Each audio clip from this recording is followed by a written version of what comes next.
What if the only difference between who I am and who I could have been was the place I was born? What if I opened my eyes, same soul, same brain, same insecurities, but instead of here, it was Tokyo? Would I still be me, or someone trained not to be anyone at all? Hello, and welcome back to If I Were Born In. Tonight, we find out who I really am when I'm born somewhere else. Before we keep going, it's time to make me rich and famous. So, hit that like button and subscribe. No pressure, just my entire future depends on it. And in the comments, tell me where you're watching from and what time it is. It's strangely comforting to know that while I'm here overanalyzing life, someone out there is listening to me. That's what I want to know. If I were born in Japan, I wouldn't be a tourist in Shibuya taking photos of vending machines. I wouldn't be an expat hunting the real sushi experience. No, I'd be a local, a Tokyoite, and most likely, a man in a suit. Not a hero, not an artist, a salaryman. The title sounds boring, ordinary. But in Japan, salaryman isn't a job. It's a life template, a perfectly pressed identity.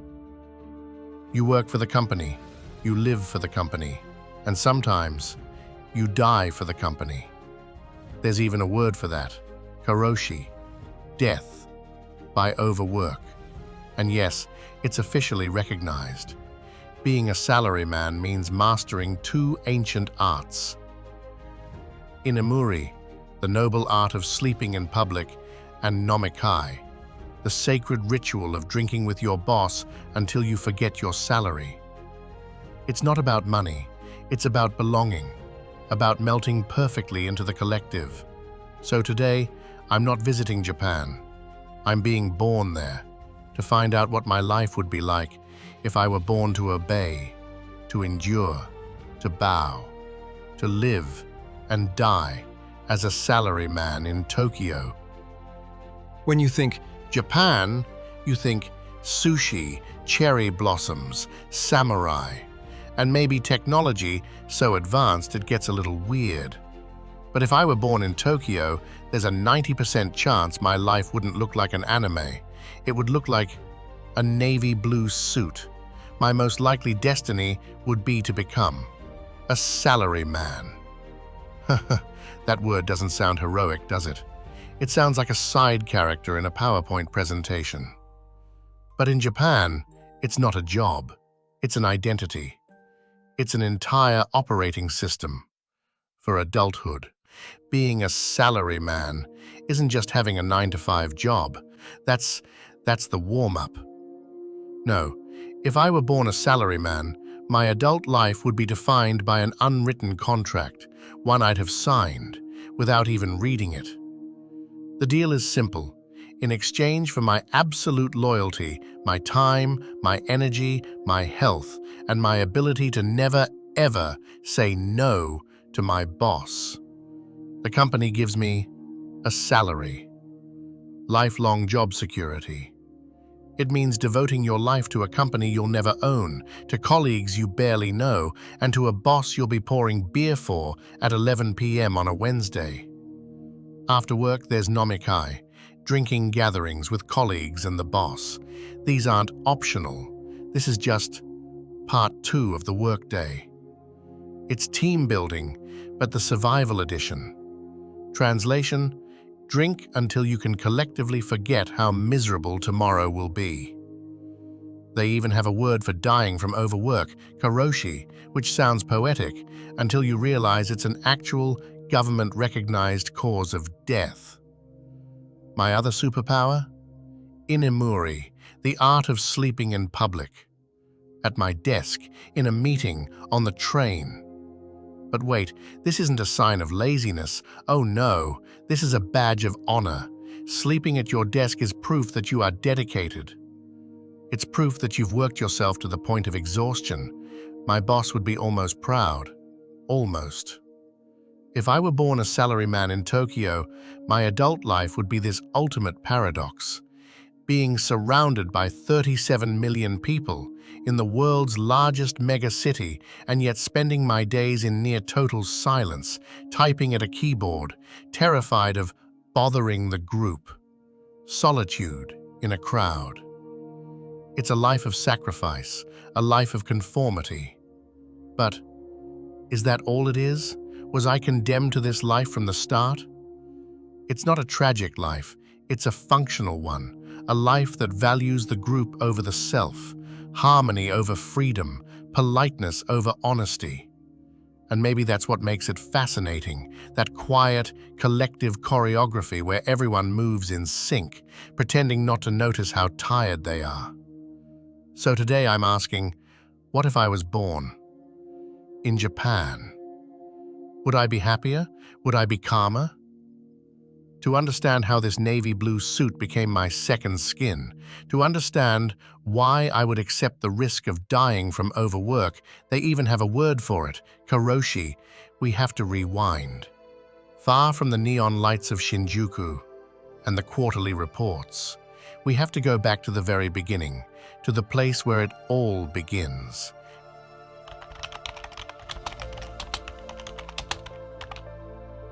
Okay, I'm born, let's say, on a Tuesday at the Red Cross Hospital in Musashino, Tokyo. First bit of good news, my odds of survival are fantastic. Japan has one of the lowest infant mortality rates in the world. It's clean, it's efficient, it's high-tech. The second bit of news, the race has already started. If I were born here, my mother, Oka-san, has probably put her own career on hold the moment she found out she was pregnant. She becomes my full-time life coach. Her success is my success. She's not just a mom, she's a kyoiku mama, an education mom. Her new job is me. And my father, Otu-san? Well, Otu-san is the salaryman I'm destined to become. I'll see him on weekends, maybe, if he's not golfing with his boss. His contribution to my childhood is mostly financial and silent. It's an efficient family model, asynchronous, perfectly optimized for corporate productivity. From day one, I'm not a baby, I'm an investment. My mum becomes my manager, my dad becomes my sponsor. By age 3, my life already has a LinkedIn. The pressure is on. The question isn't, which park should we play in? The question is, which preschool will accept me? Because yes, in Japan, your resume starts at age 3. There are interviews. For preschool, I haven't even mastered shoelaces, but I'm already on a career path. The system is called the escalator. The right preschool gets me into the right elementary school, which gets me into the right middle school, which gets me into the right high school, which gets me into the right university, which gets me the right salaryman job at Mitsubishi or Sumitomo. If I fall off the escalator, let's just say there aren't many handrails to grab on the way down.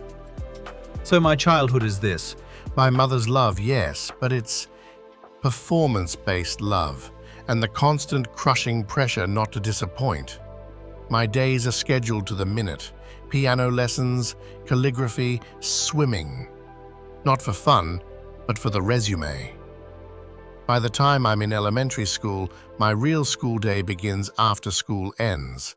I'm sent to Juku, cram school. This isn't for kids who are failing, this is for kids who are succeeding, just not fast enough. While kids in other countries are playing outside, I'm in a fluorescent-lit room learning advanced algebra at age 10. The goal isn't to learn, it's to pass the next test. In school, I learn math and history, but the most important lesson is osoji, cleaning time. Yes, we clean our own classrooms. We serve lunch to our classmates. The lesson? Humility, responsibility, and most importantly, the group is more important than the individual. This is all training for the most important Japanese concept of all. Don't be meiwaku. It means don't cause trouble, or don't be a burden, or don't bother others. It's the ultimate social sin. Don't ask too many questions. Don't be too loud. Don't be different. Be the nail that doesn't stick up, so no one has to hammer you down. My childhood is spent learning to read, write, and count, but mostly it's spent learning how to fit in, how to do as I'm told, how to be quiet. The mold for the perfect little salaryman is already hardening, and adolescence is about to fire it in the kiln.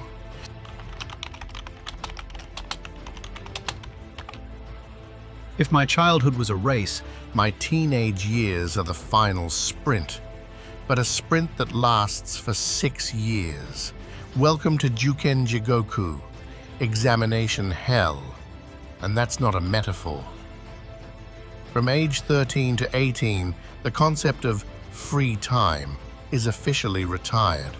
The only real purpose of my adolescence is to pass the one test that matters most, the entrance exam to a prestigious university.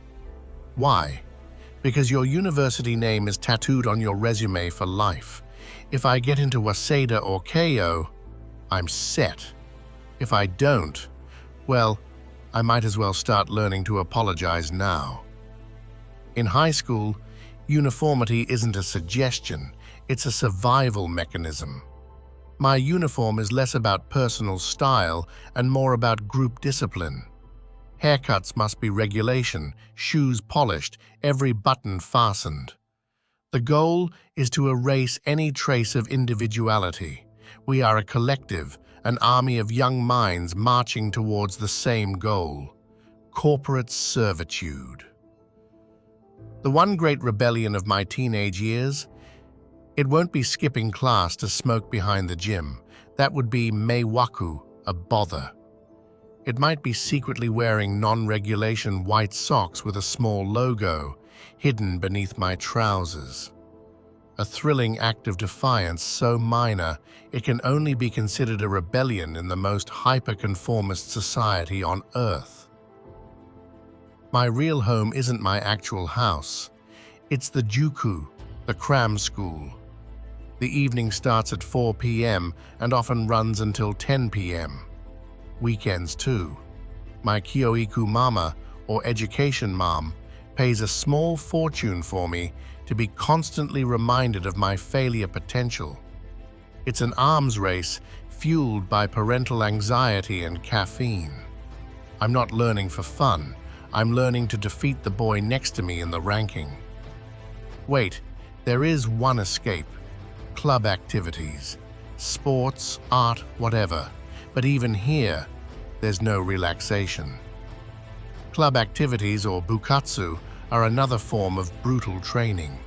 They teach me gaman, which means endurance, perseverance. I will practice baseball until my arms fall off, not to be a professional athlete, but to learn what it means to push myself past the limit for the group. The club senior or senpai is a god. The junior or kohai is a willing slave. This hierarchy is what the corporate world is built on. My social life is a precious tiny island in a sea of study. When I do hang out, it's not a wild party. It's maybe going to an arcade or a karaoke booth to shout out my frustration into a microphone. Pop culture, anime, J-pop is my only true escape from the relentless pressure cooker. But even then it's brief. The guilt of wasting time always wins. My one moment of romantic possibility? It would be a quiet confession of feelings by the school shoe lockers. The stakes are so high because rejection isn't just a bruised ego, it's meiwaku to the other person. You have burdened them with your feelings. So most of the time, I keep my feelings locked up. It's safer and better practice for my life as a salaryman. Then comes the moment of truth, the final, life-defining university entrance exam. Every year of my life, every hour of Juku, every moment of suppressed emotion has led to this 4-hour test. It's a funnel, and 80% of my peers are about to be squeezed out. If I pass, I'm granted 4 years of relative freedom, the only 4 years I'll ever have before starting work. If I fail, I become a ronin, a masterless student. Not the honorable masterless samurai of the past, but a student masterless of a university. I go home.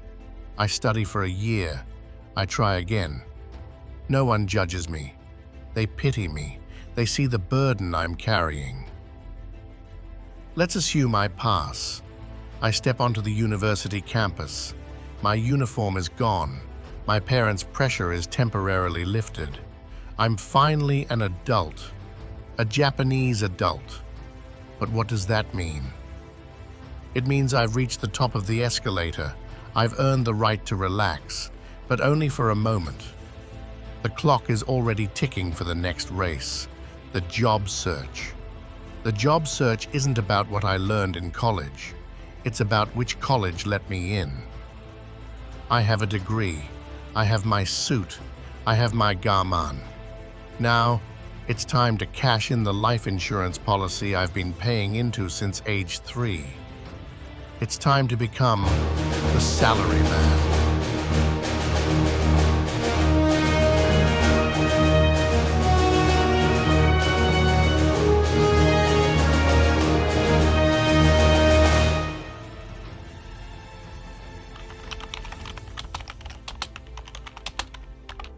I've made it. I survived the examination hell. I have my diploma. The freedom I earned lasts about 6 weeks. Then, the next race begins. The job hunt. This isn't a job hunt. This is shukatsu, job hunting season. It's another competition, but this time, the prize is a cubicle. Everyone wears the same uniform, a black suit, white shirt, and identical shoes. We are literally a single, repeated unit. The point isn't to stand out, but to prove I can blend seamlessly into the corporate culture. My goal in the interview isn't to demonstrate creativity, it's to demonstrate loyalty. If I am asked what my hobby is, the correct answer is something that suggests dedication, like running marathons, or better yet, studying for work-related certifications. Saying writing poetry would be meiwaku. It signals I might have an inner life the company can't control. And then I get the coveted offer. I'm hired by a reputable company. My colleagues, the dozens of others hired at the exact same time, are my doki, which mean my peers. They are my work family. We will be trained together, suffer together, and probably retire together. Our bonds will be the strongest because they are forged in corporate fire. I am now officially a salaryman. My new world is defined by hierarchy. Above me is my senpai, senior colleague. Above him, the bucho, department manager. Respect isn't earned, it's given. Because they are older, they have been there longer, they have sacrificed more. I will never contradict my senpai. I will never leave the office before him.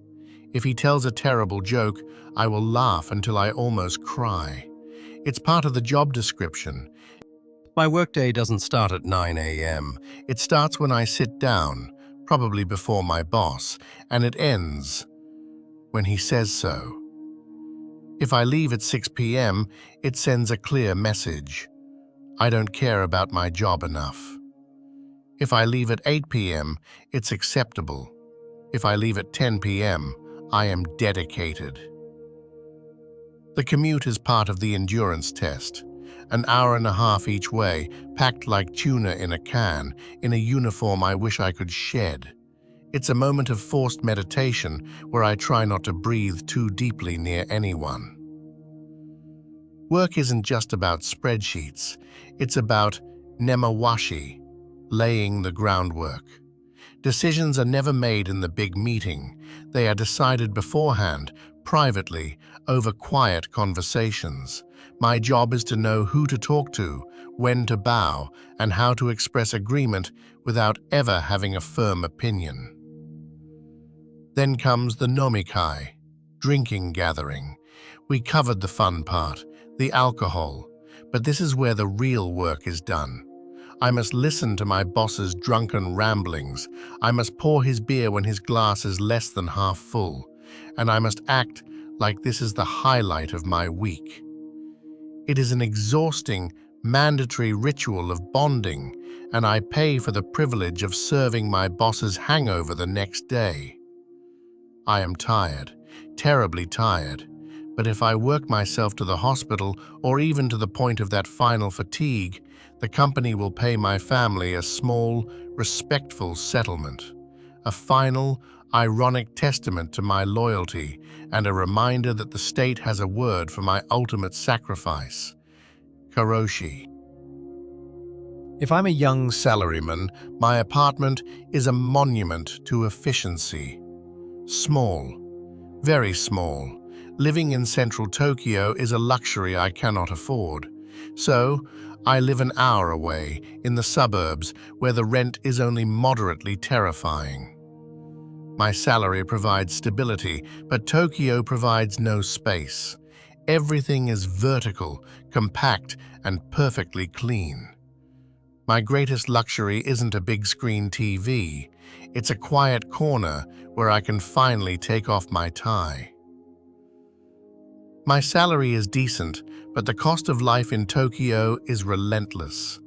My money mostly goes to rent, my Nomikai tab, and my uniform. I eat often at cheap, fast, high-quality chain restaurants. Eating alone is normal. It is even preferable. It is the only moment of the day where I decide the pace. If I am to marry, the process is less about sparks and more about suitability. My partner is likely a woman who has also put her career on hold or is working in a less demanding office lady OL role. We are looking for security, social acceptance, and a partner who understands the sacrifices required by my job. The conversation during a date isn't about our dreams. It's about our future securities. Which ward can we afford to live in? Does your company have a good pension scheme? Romance is nice. Financial stability is mandatory. We marry. It's a relief. We have conformed to the social contract. My wife, if she stays home, takes on the role of the primary budget manager and, crucially, the kyoiku mama, education mum, for our future children. We now have a division of labor. She handles the home and the children. I handle the money and the long hours. It is a very asynchronous relationship. If I become a father, an otu-san, my role is to be the provider, the shadow. I leave before my child wakes up. I return after they are asleep. My presence is a financial fact, not a daily reality. My biggest challenge as a father is the guilt. I miss the school play. I miss the birthday dinner. But when my child needs a new desk or the money for the juku, I know my sacrifice has a purpose. The emotional void is filled with material security. That is my love language. The weekend is my time to re-engage, but even then, I'm often exhausted. Saturday might be for catching up on sleep or the inevitable social golf game with the boss. Sunday is for the family, a trip to a crowded park or perhaps a rare drive outside the city. Vacations? Ukyu Kyuka, paid leave, is mandatory, but using all of it is seen as lazy. Taking a week off is almost impossible. Taking a long weekend to go to a spa is a heroic feat. I spend my life earning security and comfort, but never quite having the time to enjoy it. I have succeeded. I have the job. I have the suit. I have the house payment. But the question is no longer, how do I succeed? The question is, what happens when the music stops?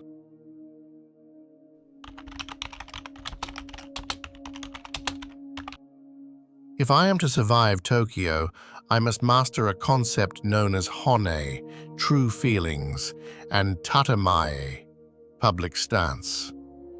Tatemae is my mask. It's the polite answer, the obligatory smile, the enthusiastic nod in the face of a terrible idea from my boss.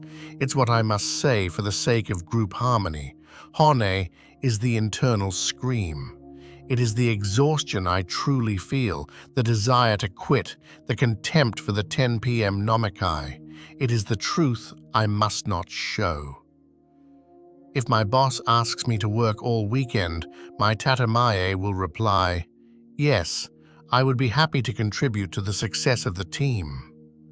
My hone is already searching for the nearest convenience store to buy a week's supply of energy drinks. The salaryman lives his entire life in the space between those two words. It is the cost of living in such high-density harmony. Every interaction is governed by the invisible rules of hierarchy and politeness. My language changes based on who I'm talking to. I use keigo, honorable language, for my clients and my boss. It's so complex it takes years to master. It is a linguistic battlefield where the greatest insult is a slightly misplaced comma of politeness. Bowing is not just a greeting, it's a complex equation of respect.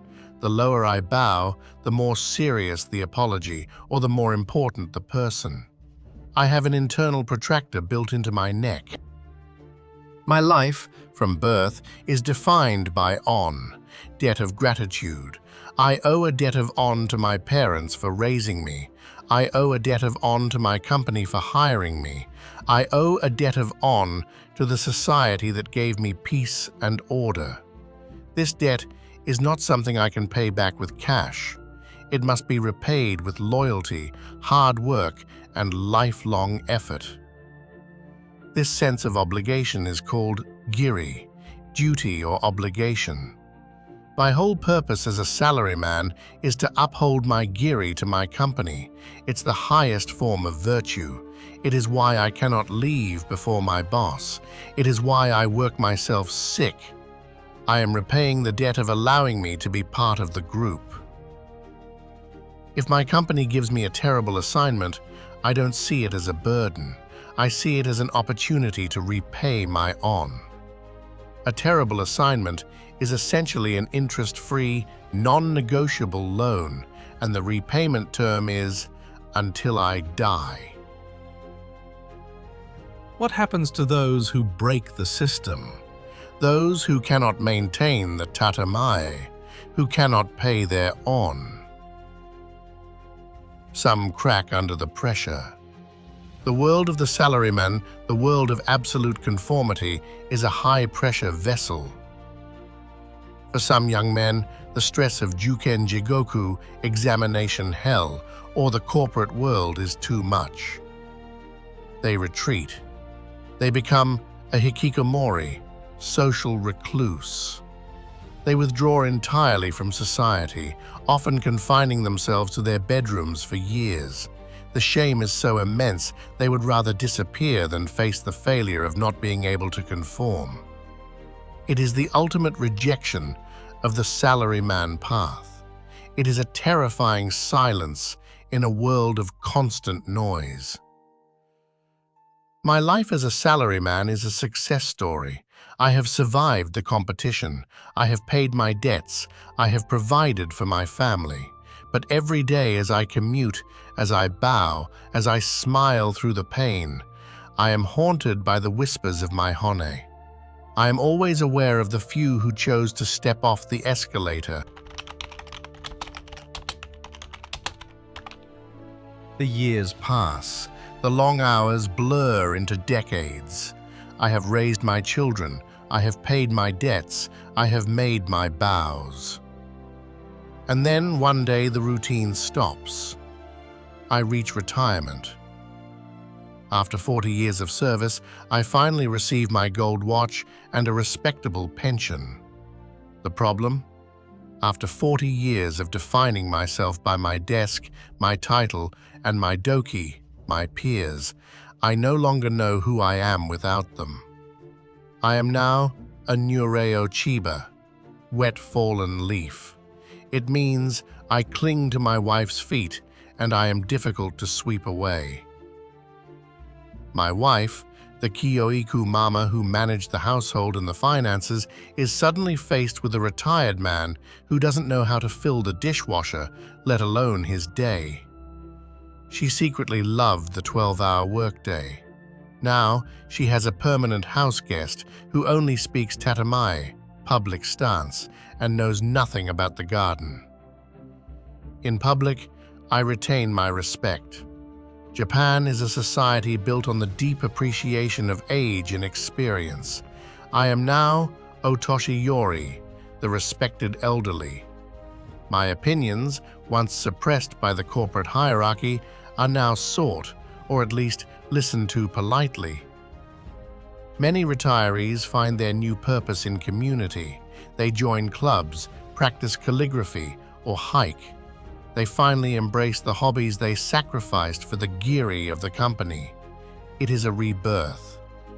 But for many, the years of repression mean this rebirth is slow, cautious, and often lonely. My health is generally good, A product of the Japanese diet and system. But as my wife and doki pass away, I face the real fear: solitude. The Japanese have a term, kodokushi, lonely death. It refers to the phenomenon of elderly people dying alone in their homes, sometimes going undiscovered for weeks. It is the ultimate tragic irony of the salaryman's life. I spent my whole existence avoiding being mei-waku, a bother, only to have my final moments potentially cause the biggest inconvenience of all. Culturally, death is integrated into life. The concept of wabi-sabi, finding beauty in imperfection and impermanence, offers a philosophical solace. My life, with all its sacrifices and imperfections, had a purpose. I was a stable rock that helped build the nation.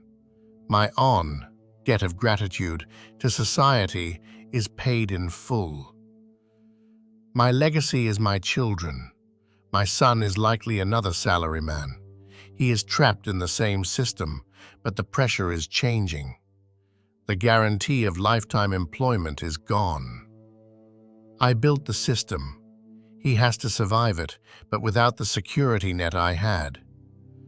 My life, from kindergarten interview to quiet retirement, was a profound commitment to the group.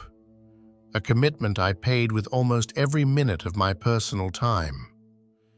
But that commitment brought peace, order, unimaginable safety.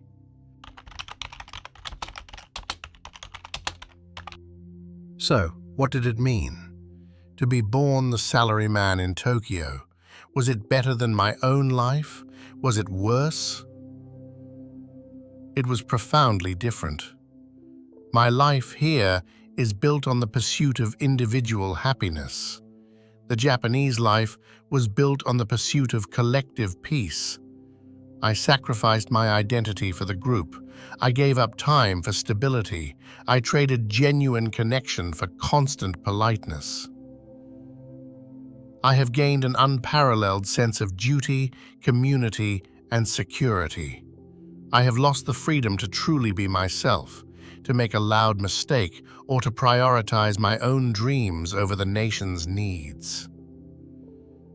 If I were born here in the West, my biggest problem might be choosing the right career path. If I were born in Tokyo, my biggest problem would have been not having a single moment to question the path that was chosen for me. The blue suit was my prison, yes, but it was also my shield. It was the armor that allowed 127 million people to live in almost perfect safety and order. I am grateful for the life of the salaryman. It was a masterpiece of endurance. Now, the journey ends. Tell me, if you could decide my next life, where should I be born next? A student in Finland, where happiness is a national policy? A coal miner in Germany? A farmer in Vietnam? In which country should I be born next? Let me know in the comments.